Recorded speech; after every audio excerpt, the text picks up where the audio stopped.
শোকজের জবাব দিয়েও অনড় হুমায়ুন কবির এবং দলের নাম নিয়ে কোনো কথা বলেননি।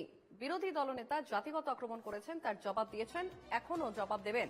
দলের শৃঙ্খলা ভঙ্গ হয়েছে বলে মনে করেন না, ক্ষমা চাইছেন না, কারণ তিনি অন্যায় করেননি। দলকে সিদ্ধান্ত নেবে, দলের ব্যাপার। দল ব্যবস্থা নিলেই নিতে পারে তো ভরতপুরের তৃণমূল বিধায়কের।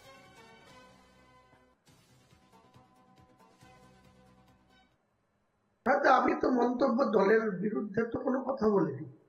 তৃণমূল কংগ্রেসের একজন বিধায়ক হিসেবে আমি তৃণমূল কংগ্রেসের নাম নিয়ে তো কোনো কথা বলিনি। আমাকে জাতিগতভাবে আক্রমণ করেছে বিরোধী দলনেতা শুভেন্দু অধিকারী, তাই আমি তাকে সেটা প্রতিহত করার চেষ্টা করেছি, সেটাকে অবস্ট্রাকশন করার চেষ্টা করেছি বা তার বিরোধিতা করেছি, এখনো করব।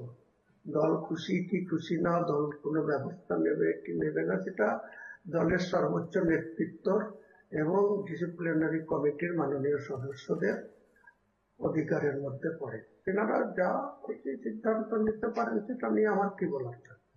আপনি কি এই ব্যাপারে ক্ষমা চাইবেন দলের কাছে? প্রশ্নই নেই, আমি অন্যায় করিনি তো ক্ষমার প্রশ্ন আসছে? আমি তো যে শোকজের লেটার, সেই লেটারে যা কোয়ারি ছিল, যা বক্তব্য ছিল, সেই লাইনেই তাদের উত্তর দিয়ে দিচ্ছি। এখানে অন্যায় নেই, তাহলে অন্যায়ের প্রশ্ন আসবে কেন?